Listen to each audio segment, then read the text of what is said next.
Alhamdulillah. Alhamdulillahi Rabbil Alameen. والصلاة والسلام على أشرف المرسلين سيدنا ونبينا ومولانا محمد صلى الله تعالى عليه وسلم وعلى آله وأصحابه أجمعين. السلام عليكم ورحمة الله وبركاته. To speak about Karbala night, especially 10th night, 10th day, it will take literally hours. So I've got a synopsis, literally just to give an idea. And tomorrow, inshallah, those who are around, you can listen to Radio 786 between 9 and 10. I will expound a bit longer because they want me to speak longer. But let me start off when Yazid came into power. The moment he came into power, he demanded the oath of allegiance from everyone. Paying allegiance was basically an Arab tradition which was carried out in important matters such as that of rulership and authority. Yazid's message was delivered to Sayyidina Hussein radiallahu anhu as well, but he did not comply. Acknowledging Yazid's authority by the Prophet's grandson at this point would have meant acceptance of the Islamic leadership being mismanaged. For Yazid, Hussein radiallahu anhu's seal of approval was one of the most needed. Yazid instructed the governor of Madinatul Munawwara, Walele, to force Sayyidina Hussein to pledge allegiance. And Sayyidina Hussein radiallahu anhu refused. And he uttered his famous words, "Anyone related to me will never accept anyone related to Yazid as a ruler." The people of Kufa were looking at Sayyidina Hussein for leadership. And soon there was a stream of levites coming in from Kufa, urging him to challenge the leadership of Yazid ibn Muawiyah and assuring him of their loyalty and allegiance. On certain days there would be as many as 600 letters with messengers who enthusiastically described the support he would receive from the Kufans. Sayyidina Hussein decided to send his cousin, Muslim bin Aqil, to investigate the situation in Kufa. If he found it favorable, he should write to inform Sayyidina Hussein, who would depart with his family from Makkah to join him in Kufa. When the Kufans would learn of his arrival, they would present themselves, they presented themselves to Muslim bin Aqil, because they heard he was coming. And they gave their solemn pledge for Sayyidina Hussein with their lives and all they possessed. And when this number rose to 18,000, Muslim bin Aqil felt confident enough to dispatch a messenger to Sayyidina Hussein, informing him of the bay'ah of the Kufans, and urged him to proceed from Makkah. The governor of Kufa was the ruthless Ubaydullah ibn Ziyad, who was regarded to be a stern in confronting Sayyidina Hussein. Muslim bin Aqil was residing secretly in the house of Hani ibn Urwa, realized that the hour for a decisive encounter had arrived. He gathered 4,000 of the men who had given him their oath of allegiance and loyalty to Sayyidina Hussein, and proceeded towards the governor's Ubaydullah ibn Ziyad's fort. When Ubaydullah ibn Ziyad saw Muslim bin Aqil with the Kufans at his gate, he sent some of the tribal leaders of Kufa to speak with their people, draw them away from Muslim bin Aqil, and warn them of the wrath that they would descend upon them when the armies from Damascus would come. Soon the mothers were telling their sons, "Come home, there are enough other people there." And the fathers ominously warning their sons, what will happen tomorrow when the Syrian armies start arriving from Damascus? Gradually they all deserted Muslim bin Aqil under the gates of the governor's fort. And at sunset, he was left with only 30 people. people, 30 men. And before he knew it, he was all on his own in the streets of Kufa. Ya Allah. So out of the 18,000 men who but days before pledged and placed their hands in his hands, solemnly pledging allegiance to the cause for which they had invited the grandson of Rasulullah sallallahu alaihi wasallam, not a single one was there to offer Muslim bin Aqil the solace of their company. Subhanallah. Muslim bin Aqil was captured and he was taken to Ibn Ziyad. And Muslim knew his death was at hand. Tears flowed from his eyes. Not at his own fate, but at the thought of Sayyidina Hussein and his family traveling through the harsh, merciless desert towards a fate much more harsher and merciless enemy. Firmly resolved to bring an end to his venture and to the most treacherous of people who deserted him at the hour of need. He begged Ibn Ashaf to send someone to Sayyidina Hussein with the following message: Ibn Aqil has sent me to you. He says to you, go back with your family. Do not be deceived by the people of Kufa. The Kufans have lied to me and have lied to you, and the liar has no sense. Later that day, which was the day of Arafat, the night of Dhul Hijjah, Muslim bin Aqil was taken up by the highest ramparts of the forts, and he was executed. Ya Allah. Look how sad. For how many? 18,000 people. It makes us think, if we compare Palestine, with so many of the Arab leaders right around it, but they left Palestine in the lurch. Like these so-called Muslims. They are Muslims, they made the Shahada. They turned around and left Muslim bin Aqil and Sayyidina Hussein. They double-crossed him. Astaghfirullah. You know, many people actually advised Sayyidina Hussein, don't go. So the question is, if people and the companions of the Prophet advised Imam Hussein not to travel to Kufa, why did he do so against their advice? Imam Tabari and Ibn Kathir, both in the tafsir, they say the reason the companions of the Prophet told Imam Hussein not to venture into Kufa was because they did not trust the inhabitants of Kufa, which was true. Look. And they also believed that the time was not right to go and accept allegiance from the people of Kufa. However, Imam Hussein decided to go to Kufa because he had seen in the dream Nabi Muhammad sallallahu alayhi wasallam and the Prophet alayhi salam had given him the order to go to Kufa. Subhanallah, there's so much to talk, but I'm skipping and I'm jumping.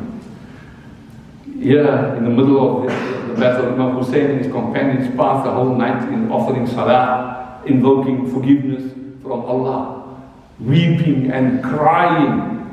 Before the passing of Sayyidina Hassen radiallahu anhu, he called his son, Imam Qasim radiallahu, and he gave him a azimat, a ta'awiz, as we call it. In Cape Town they say a jumachi. And asked him to tie it in his right hand and instructed him that whenever you are in severe problem and surrounded by difficulties, open up this azimat or ta'awiz, and you will find a way out. Now in the battle of Karbala, when Imam Qasim, son of Imam Hassen radiallahu anhu, not this one, the Prophet's grandson, he asked for permission to go to the battlefield, and Imam Hussein declined his request by saying, you are the beloved of my elder brother and the only son, how can I give you permission? After getting a negative answer, Imam Qasim radiallahu was very disappointed, obviously. But then he recollected the words of his blessed father, Sayyidina Hassen, and opened the blessed azimat, or the ta'awiz given by his father.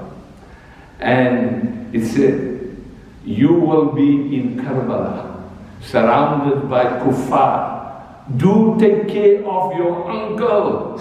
In other words, Sayyidina Hussein. After reading, he was very much delighted and happy as he got permission from his father. So he goes towards Imam Hussein radiallahu anhu, and he gave this azimah, this letter, which was inside the tawiz, to his uncle, and he said, my father has given me permission. Now please allow me to go to the battlefield.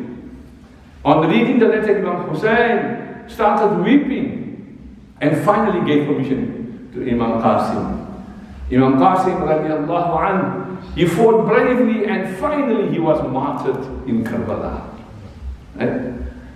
When Imam Hussein learned that the place was called Karbala, he felt he reached the destination and ordered his camp to be set up. And this was the 2nd of Muharram. A division of the enemy's cavalry had been patrolling around Imam Hussein's camp, and Imam Hussein was reciting the following ayat of the Holy Quran. أعوذ بالله من الشيطان الرجيم بسم الله الرحمن الرحيم ولا يحسبن الذين كفروا أنما نولي لهم خير لأنفسهم. And let not the disbelievers think that our postponing of their punishment is good for them. إنما نولي لهم ليزدادوا إثما ولهم عذاب مهين. We postpone the punishment only so that they may increase in sinfulness, and for them it is a disgracing torment. ما كان الله ليذر المؤمنين على ما أنتم عليه حتى يميز الخبيث من الطيب. Allah will not leave the believers in the state in which you are now until He distinguishes the wicked from the good. Allah. Sayyidina Hussein and his pious companions spent the night in prayers, and during the night Imam Hussein told the companions, the enemy is only interested in no one but me, and me alone. I'll be happy to permit each and every one of you to go back, and I urge you to do so. And all the companions screamed, Wallahi, never, never. We will either live with you or die together with you. Subhanallah. Finally, the day of Ashura dawned upon the soil of Karbala. It was a day when jihad would be in full bloom, blood would be shed, 72 innocent lives would be sacrificed, and a decisive battle would be won to save Islam and the Ummah. It had been a few days since the water supply was cut off by the enemy. Children were crying for water. The women were desperate for water. Zainul Abidin, the son of Imam Hussein, was sick with fever. The suffering from thirst was too painful to bear. And despite this, not a single person in the camp made any complaints or even questioned the mission of Sayyidina Hussein. We can see the sabr here, and we can see on the news and on the video clips the sabr the Palestinians are having. So, subhanallah, what amazing. So we have literally a vivid idea of the genocide that took place at Karbala and the genocide that is taking place here in Palestine. We can see the similarities, subhanallah. And we can see the patience and the sabr and the iman they are portraying forward. And each member, as I said, supported the Imam wholeheartedly. Sayyidina Hussein insisted on being the first to fight. Therefore, they took the brunt of the enemy attack, and the battle was ferocious. Within a short space of time, Sayyidina Hussein's supporters killed a large number of the enemy fighters. They were on the offensive and the enemy on the defensive, literally. And this caused a bit of apprehension and confusion in the enemy military. The 72 of Sayyidina Hussein against 5,000. I mean, it's ridiculous if you look at it. And the enemies being on the defensive. Right? Subhanallah. The family and the friends of Sayyidina Hussein began to fall one by one. Right? And they were welcoming martyrdom. And they fell one after the other, for the enemy was overwhelming in number. By noon, Sayyidina Hussein stopped the fight to perform salah. By this time, those left were mainly his family and a few supporters. And they performed salah together. Subhanallah, look at that in trying times. We have a little bit of a problem. No, it's okay, we'll make qada'an later. Subhanallah, look at this. The two supporters were guarding the performers of salah. There were two guards. And the enemy was standing and still watching them. And when the salah was finished, one of the guards fell dead. There were 17 arrows in his back. Subhanallah. Ali Akbar, Sayyidina Hussein's son, obtained permission to fight and dashed towards the enemy. He engaged them in fierce fighting, falling on them like thunder, slaying numerous fighters. He continued to move forward deep inside the enemy. The enemy was so overpowering in number. It overwhelmed him, cutting him with swords and spears, and his body became nothing but wounds, gushing blood until he died. Ya Allah. Sayyidina Hussein rushed to the area and picked up the wounded limb and body and brought it to the camp. His sisters and others in the camp were horrified and shocked at the scene. Sayyidina Abbas went toward the river to bring some water for the thirsty children. While he was returning on his horse with the water, he was attacked by a large horde of the enemy, overwhelming and severely wounding him. As much as he tried, Sayyidina Abbas could not save the water. He fell from his horse and breathed his last. Next to the battlefield went the sons of Imam Hassen and Zayd and Sayyidina Zainab and their cousins. There were about 17 of them. They were all in their teens, but each stood bravely, believing in the mission, facing a formidable enemy, and showed no less enthusiasm in their quest to embrace martyrdom. By the afternoon, most of Sayyidina Hussein's party had sacrificed their lives in Karbala to save Islam. All had fought under the nerve-wracking conditions, severe thirst, dehydration, exhaustion, agonizing fear of what would happen to the family of the Prophet ﷺ afterwards. Sayyidina Hussein endured all that and more, for he saw all his beloved ones brutally cut to pieces, including the children. Remaining the only one, Sayyidina Hussein was to face the enemy now head on. The same scene you are seeing in Palestine. The father is seeing the children brutalized and brutally killed in front of their own eyes. Subhanallah. And precisely at that moment, Sayyidina Hussein heard his baby crying because of the thirst.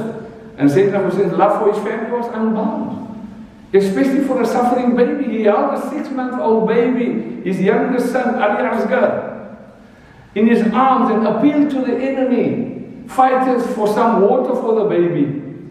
So the Imam wanted to awaken their conscience and stir their human feelings, but a stone-hearted enemy, instead of giving water, they shot an arrow towards the agonizing baby and killed him instantly. Ya Allah. And these are Muslims doing hurt on Muslims, as you know. Sayyidina Hussein was shocked. He felt an unbearable wave of pain. The sight of a limp baby in the arms was agonizingly painful. He filled his palm with the blood of the baby and threw it upwards towards the sky, complaining to Allah, "Oh Allah, oh my Lord, my consolation is the fact that Thou in Thy majesty are witnessing what I am going through." Subhanallah. Sayyidina Hussein was not alone. One man against thousands. And he took their bond, fighting bravely and kept fighting, receiving many wounds in the process. Thousands of enemy fighters were surrounding him, but none dared to move towards him. The silence was eventually broken when Shimmer screamed for an attack and then screamed again, threatening, and in response they attacked collectively. And one sword fell on Sayyidina Hussein's left wrist, deeply cut his left hand. The blood gushed like a fountain. Another sword was soon to follow, and it hit his upper back. Sayyidina Hussein fell numb as he fell to the ground, bleeding profusely. He was near the point of shock. Even though staggering, he tried to stand by leaning on his sword. Then he received the fatal blow. It was at that point Shimmer, whose mother was a kafir, came forward and severed Sayyidina Hussein's noble head from the body. That noble head which was kissed often by Nabi Muhammad sallallahu alayhi wa sallam. Shimmer and others had the audacity to carry the head on the tip of a spear to Yazid 600 miles away. Umar ibn Sa'ad ordered the horsemen to trample upon the bodies of Sayyidina Hussein and all others that were killed, to disfigure them even further, as if the wounds, the bloody bodies and the headless forms were not enough. For 3 days, the exposed bodies of the martyrs were left lying in the desert of Karbala. Afterwards, the people of the tribe of Bani As'ad, who were not far away from the battlefield, helped bury them. Umar ibn Sa'ad and his forces, who were representing Bani Umayyah, took the women and children as prisoners in shackles and put them on camels and proceeded in a caravan from Karbala to Kufa. At the forefront of the procession were the heads of Sayyidina Hussein and his followers on the top of spears. The scene was grotesque and gruesome.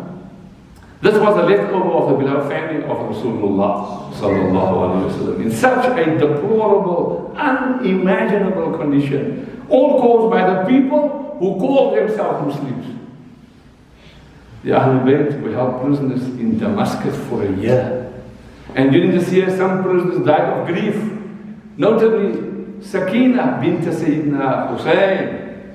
The people of Damascus began to frequent the prison, and Zainab and Ali ibn Sayyidina Hussein, using the opportunity to further propagate the message of Sayyidina Hussein and explain to the people the reason for Sayyidina Hussein's uprising. Imam Zuhri says, rahimahullah, that the people involved in the callous murder of Sayyidina Hussein and party, not one was spared. Each one was punished in this world. Some were killed, some became blind, some faces became black, some were burnt beyond recognition. This was not the actual punishment for the action, it was merely an example of what was to come and they're going to experience, subhanAllah, and to serve as a lesson for the people of this world. During the journey from Karbala to Kufa and from Kufa to Damascus, Sayyidina Hussein's sister, Zainab bint Ali and Kulthum, and the son Ali, they gave various speeches that exposed the truth and told the Muslim world of the various atrocities committed in Karbala. Even Sayyidina Zainab, wow, she stood in the court of Yazid and spoke a beautiful sermon, which I haven't got the time to repeat here. But I'm going to end off basically. And I dedicate the following Marcia. Marcia, for those who don't know, Marcia is basically poetry commemorating, lamenting the events of Karbala. So I dedicate the following Marcia to the people of Palestine, to the people of Sudan, Uyghur in China, in India, all over the world, wherever the oppressed are. I dedicate this to them. And I will translate as I read this. Look how beautiful Sayyidina Zainab speaks. She says, आके मकतल में ज़ैनब पुकारी, भाई जाती हूँ मैं Karbala से, रंजो गम से निहायत हो आरी, भाई जाती हूँ मैं करबला से. The translation, entering the execution fields, Sayyidina Zainab said, brother, dearest brother, I am leaving Karbala, quite shocked and absolutely sad. My dearest brother, I am leaving Karbala. गम दिखाया फलक ने ये कैसा, हमने देखा सुना था न ऐसा, खुल्द पहुंची तुम्हारी सवारी, भाई जाती हूँ मैं करबला से. She said, what sorrow did the sky expose me today? Never heard of before, no seen. Your horse has reached Khuld. In other words, it's a portion of paradise, Jannah. Brother, dearest brother, I am leaving. अब नहीं कोई वारिस है sir पर, और मोनिस कोई है नयावर, कर रही हूँ यही आवाज़ारी, भाई जाती हूँ मैं करबला से. No heir apparent do I have anymore. No family, in other words. No consoler, no support. I lament. Brother, dearest brother, I am leaving Karbala.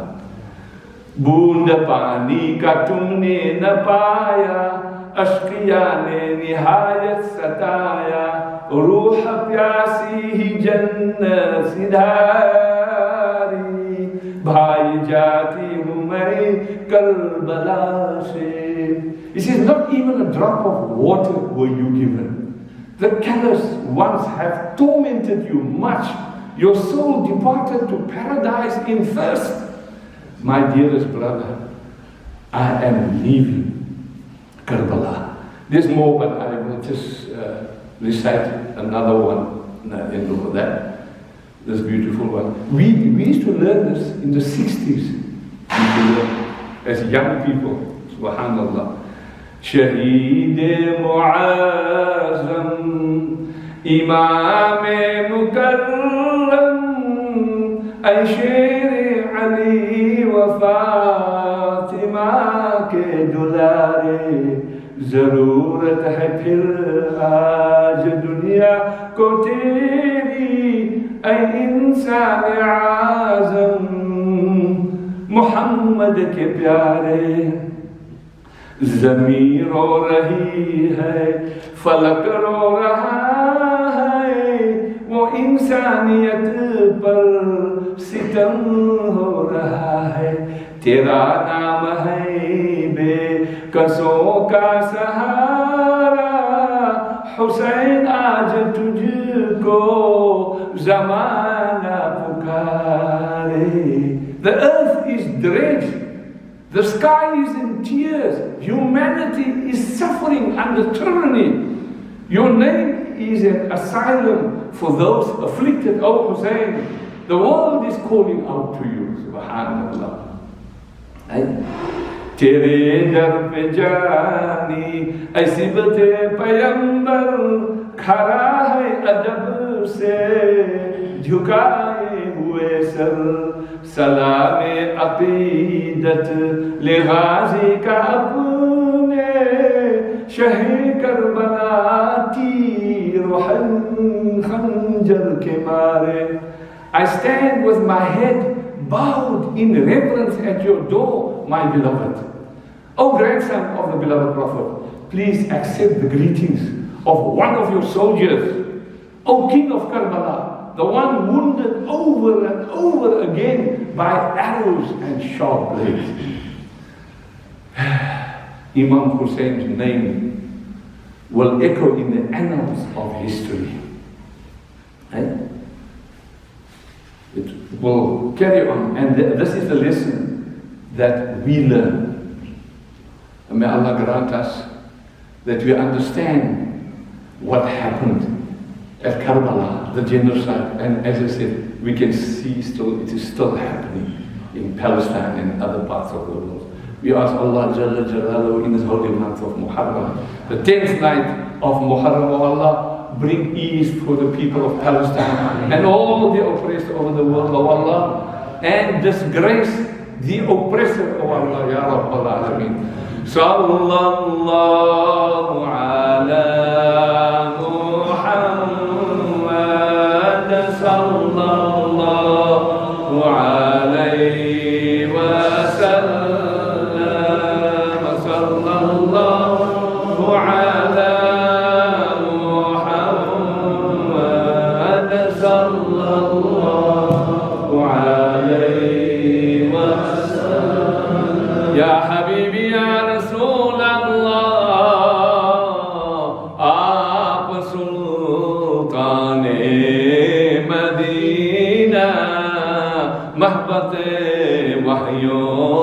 Sakina और नूर से मामूर सीना, मुश्क से बेहतर पसीना. या नबी सलाम अलैका, या रसूल सलाम अलैका,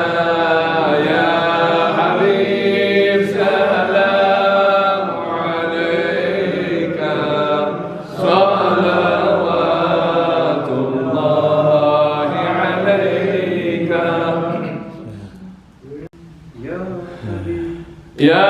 حبيبي يا محمد يا عروس الخافقين يا مؤيد يا ممجد يا إمام القبلتين الله مرحبا يا نور عيني مرحبا جد الحسين مرحبا أهلا وسهلا مرحبا يا خير داعي سلام يا سلام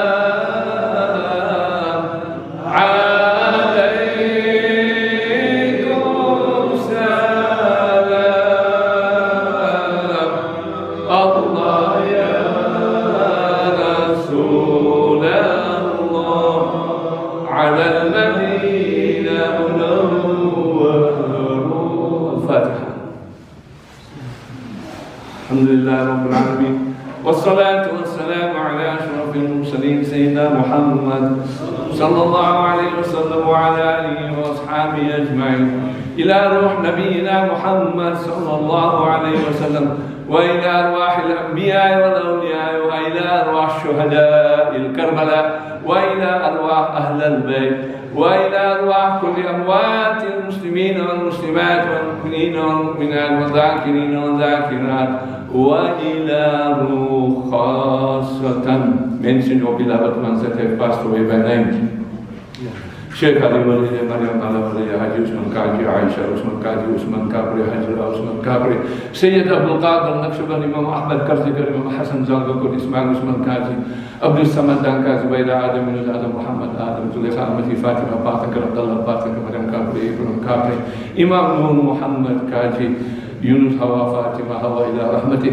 اللهم لا تحرمنا أجرهم ولا تفتنا بعدهم واغفر لنا ولهم وارحمنا معهم.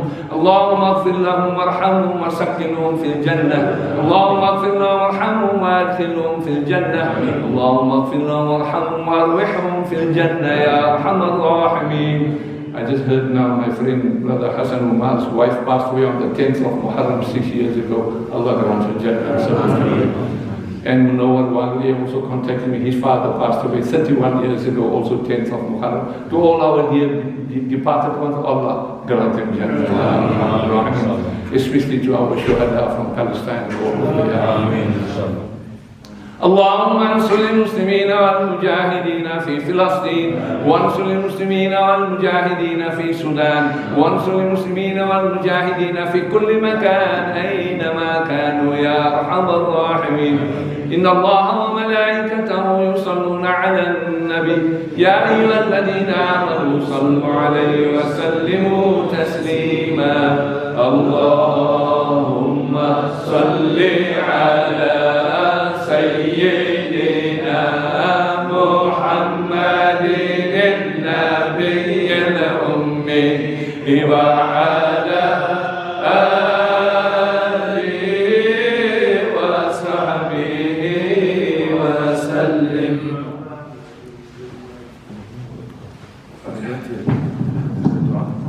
بسم الله الرحمن الرحيم. الحمد لله رب العالمين والصلاة والسلام على وصلنا إلى البر والخير والتقوى وجعلنا من الراشدين وجعلنا من الصالحين وجعلنا من المتقين وجعلنا من الصديقين وجعلنا من العابدين وجعلنا من الشاكرين وجعلنا من الذاكرين وجعلنا من العارفين وجعلنا من أوليائك المقربين المحبوبين ومن الفائزين في الدارين يا ذا الجلال والإكرام يا كريم.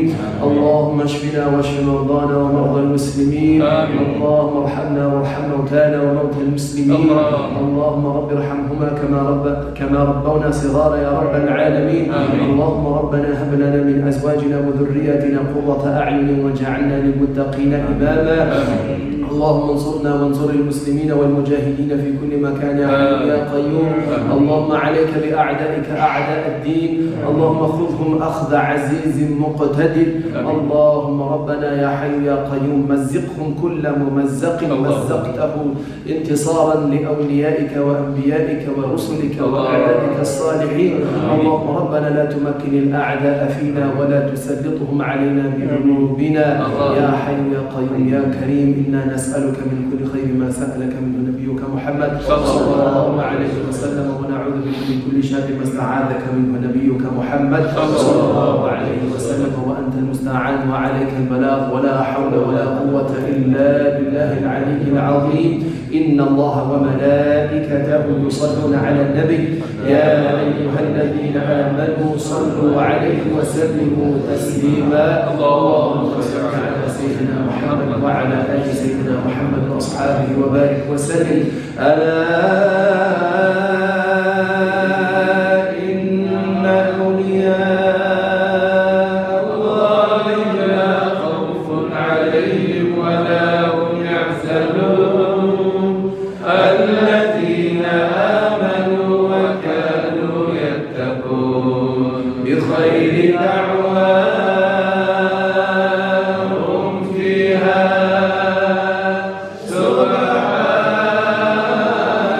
سبحانك اللهم وتحيتهم فيها سلام وآخر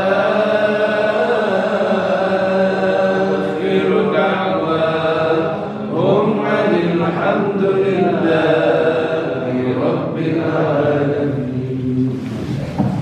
Thank you everybody for coming and attending. Allah take the blessing from your house. Also those people who bring all the nice things to the masjid, thank you so much. Allah bless you. Thank you.